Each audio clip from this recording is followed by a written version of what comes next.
Hello guys, this is साक्षी। आज हम बात करेंगे 2014 में आई एक साइंस फैंटेसी एक्शन मूवी आई फ्रैंकेनस्टाइन की, जिसे डायरेक्ट किया था स्टुअर्ट बीटी ने। एंड इस मूवी को IMDb रेटिंग मिली है 5.1 आउट ऑफ 10।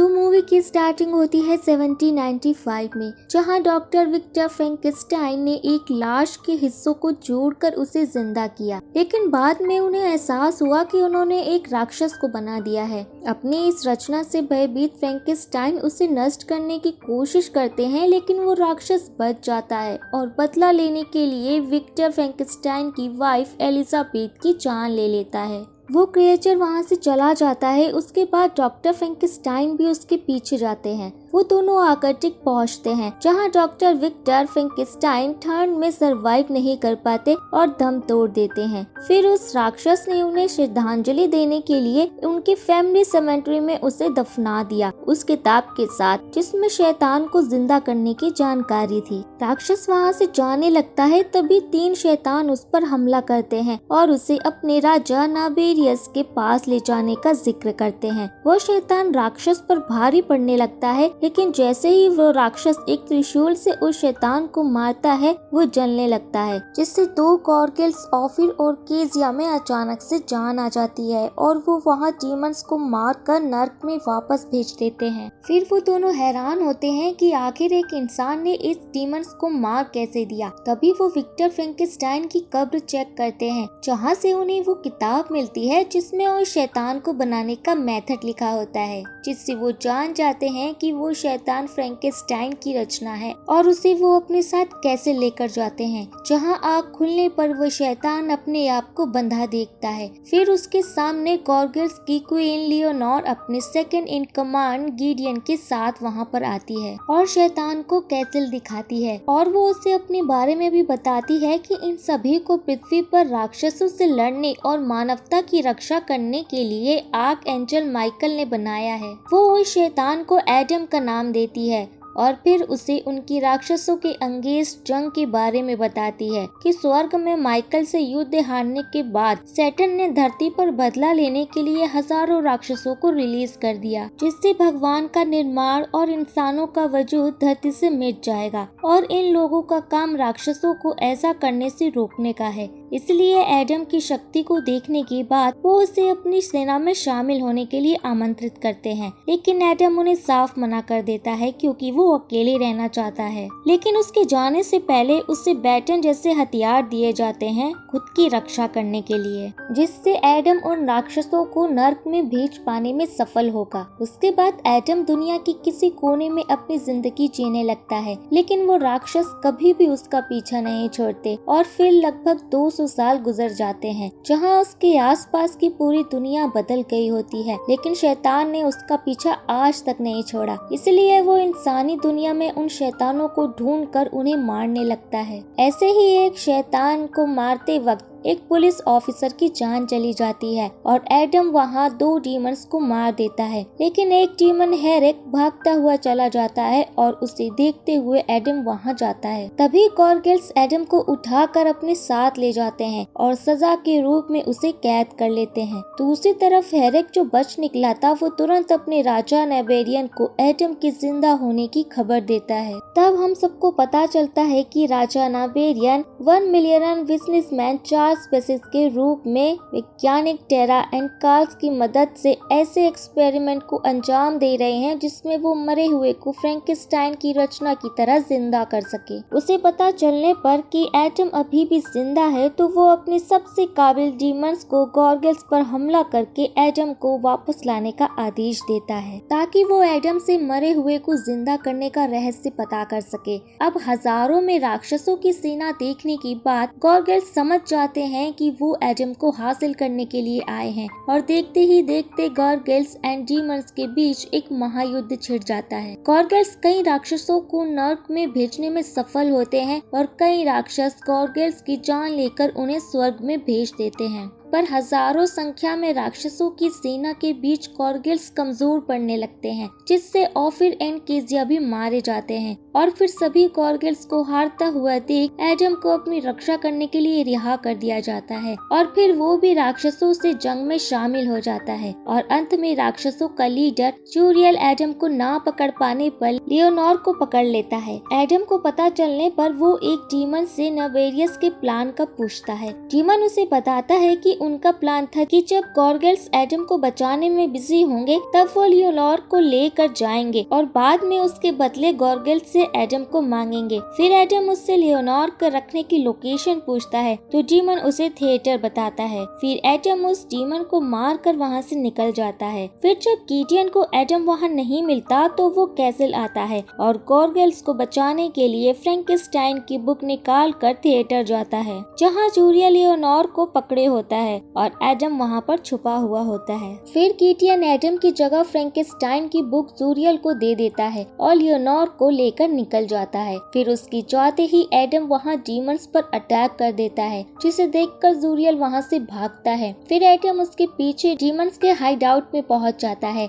जहाँ जूरियल वो बुक नेबेरियस को देता है और नेबेरियस बुक टेरा को दे देता है ताकि वो पढ़कर प्रोसेस समझ सके। फिर एडम उन सब से छिपता हुआ एक जगह चला जाता है जहाँ उसे नेबेरियस के प्लान का पता चलता है कि मिलियन ऑफ डीमन स्पिरिट्स जो कि नर्क में कैद है उनके लिए ये वेसल्स तैयार किए जा रहे हैं क्योंकि राक्षस की आत्मा सिर्फ ऐसे शरीर में दाखिल हो सकती है जिसका कोई सोल ना हो और एक बार उन वेसल्स में राक्षसों की स्पिरिट्स दाखिल हो जाने पर वो फ्रैंकेनस्टाइन की बुक की मदद से एटम जैसी सेना तैयार कर सकते हैं। वो तुरंत बुक ढूंढने लग जाता है जो उसे टेरा के हाथों में दिख जाती है। फिर वो अचानक टेरा के सामने आकर बुक ले जाने लगता है। तभी वहाँ सिक्योरिटी आकर उसे घेर लेती है और नेबेरियस भी वहाँ पर आ जाता है एंड खुद को एक बिजनेसमैन बताकर एटम को उसका साथ देने के लिए कहता है। लेकिन जब वो उसके पास आता है तो एटम को उसके डीमन होने का पता चल जाता है। फिर एटम जूरियल को अपनी तरफ आता देख विंडो तोड़कर भाग जाता है। फिर जूरियल नेबेरियस से कहता है कि एटम बुक पढ़ने के बाद उसे समझने के लिए टेरा के पास जरूर आएगा, इसलिए वो लोग टेरा को घर जाने को कहते हैं और जूरियल उसका पीछा करता है। लेकिन टेरा उसे अपने पीछे देख लेती है और छुप जाती है जहाँ उसे एटम मिलता है। रास्ते में एटम उसे बताता है कि उसका बॉस कोई बिजनेसमैन नहीं है बल्कि एक डीमन है और उसे गॉर्गल्स के बारे में भी बताता है और वो एक बिल्डिंग में जाते हैं। टेरा एटम की बातों पर यकीन नहीं करती, तभी वहाँ जूरियल डीमन की शक्ल में आ जाता है। एटम और जूरियल के बीच काफी लड़ाई होने लगती है। जूरियल एटम को गिराकर उससे बुक ले लेता है और कहता है कि वो उसके जैसे क्रिएचर इसलिए बनाना चाहते हैं क्योंकि उनके पास उनकी सोल नहीं है, इसलिए वो क्रिएचर्स की बॉडी में डीमंस की सोल डाल सकते हैं और अब बुक मिलने के बाद एटम की जरूरत ही नहीं है। जब वो एटम को मारने लगता है तब टेरा उसे समझाती है कि उसे प्रोसेस करने के लिए एटम को स्टडी करने की जरूरत होगी, इसलिए टेरा के डिस्ट्रैक्शन में एटम अपने डैगर से जूरियल को मार देता है। फिर वो बुक लेकर बिल्डिंग में ही रुकते हैं जहाँ टेरा एटम के जख्मों को स्टिच करती है। तब एटम उसे कहता है कि उन्हें गॉर्गल्स के पास जाना होगा ताकि वो टेरा को सेव करे और नेबेरियस डीमंस की आर्मी ना बना पाए। फिर एटम के सो जाने के बाद टेरा रात भर उस बुक को पढ़ती है और सुबह एटम से सवाल करती है। तब एटम उसे बताता है कि फ्रैंकेनस्टाइन ने उससे कंपेनियन बनने का वादा किया था जिसे उसने तोड़ दिया, तो एटम ने उससे बदला लिया। तभी टेरा के पास कार्ल की कॉल आती है। वो उससे मिलने जा रही होती है, इसलिए एटम उसकी सुरक्षा के लिए अपना डैगर उसे दे देता है। जब वो कार्ल से मिलने पहुंचती है तो वहाँ डीमंस मौजूद होते हैं और टेरा को किडनैप कर लेते हैं। दूसरी तरफ एटम गॉर्गल्स के पास जाता है और लियोनोर को डीमंस का प्लान बताता है और उसके बाद उनसे डील करता है कि वो बुक के बदले टेरा और उसे सिक्योरिटी दे। तब लियोनोर मान जाती है और एटम की जाते ही लियोनोर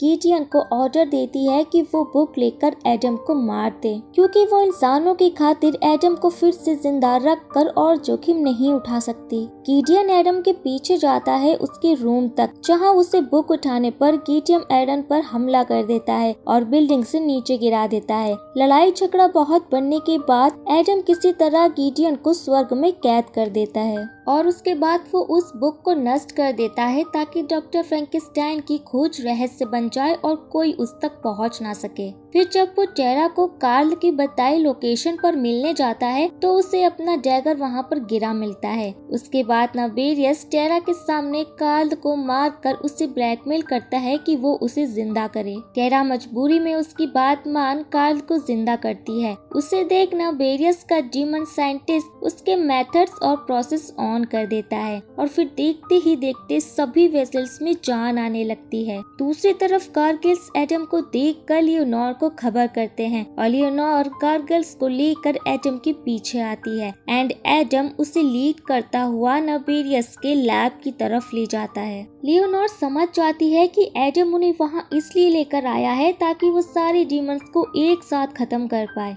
नावेरियस को पता चलने पर उनका सबसे खतरनाक डीमन एटम को मारने सामने आता है एंड गॉर्गल्स की सेना उन सबको पूरी तरह से घेर लेती है और उस डीमन को मार दिया जाता है और अब उन सब के बीच एक विनाशक युद्ध छिड़ चुका था। एटम नावेरियस के पास जाता है और लियोनोर 2 गॉर्गल्स के साथ लैब के अंदर जाती है जहां मरी हुई सेना नर्क के रास्ते से उन्हें पोसेस करने लगती है। तभी वो उन्हें एक एक करके खत्म करने की कोशिश करते हैं। उनमें से कुछ में तो जान भी आ जाती है, लेकिन सभी गॉर्गल्स जल्द से जल्द डीमन को खत्म करने लगते हैं। वहीं दूसरी तरफ एटम और नावेरियस के साथ भयानक युद्ध होने लगता है और एटम डीमंस के राजा के सामने ज्यादा देर तक टिक नहीं पाता और फिर नावेरियस एटम में ही राक्षस की स्पिरिट पोसेस करने के लिए मंत्र पढ़ने लगता है। लेकिन एटम ने अपनी खुद की सोल डेवलप कर ली होती है, इसलिए वो पोसेस नहीं होता और फिर एटम नावेरियस के चेस्ट पर गॉर्गल्स ऑर्डर का सिंबल बनाकर उसे नर्क में कैद कर देता है। उसके बाद नावेरियस का पूरा महल ढह जाता है जहाँ सभी लाशें और सभी राक्षस नष्ट हो जाते हैं। नावेरियस का पूरा महल धरती में समा जाता है और एटम एंड टेरा भी अंदर गिरने लगते हैं, लेकिन लियोनोर सही समय पर उन्हें वहां से निकाल देती है और फिर लियोनोर एटम को गिडियन की जान लेने के लिए उसे माफ कर देती है और अंत में टेरा को विदाई देने के बाद एटम कसम खाता है कि वो राक्षसों से दुनिया का बचाव जारी रखेगा और वो खुद को एक फ्रैंकेनस्टाइन घोषित करता है। एंड इसी के साथ ये मूवी यहीं पर खत्म होती है। सो गाइस, अगर आपको ये मूवी पसंद आई हो तो प्लीज कमेंट करके जरूर बताएं और मिलते हैं नेक्स्ट वीडियो में। तब तक के लिए tata bye bye.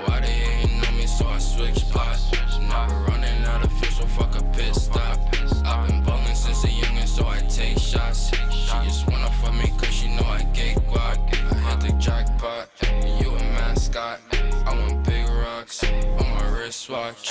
I know why they ain't know me, so I switch plots. Now we're running out of fuel, so fuck a pit stop. Hold the wrist, I had to get the bag. Ice on my wrist, diamonds moving like. Never switching position, that's what money be in my bag.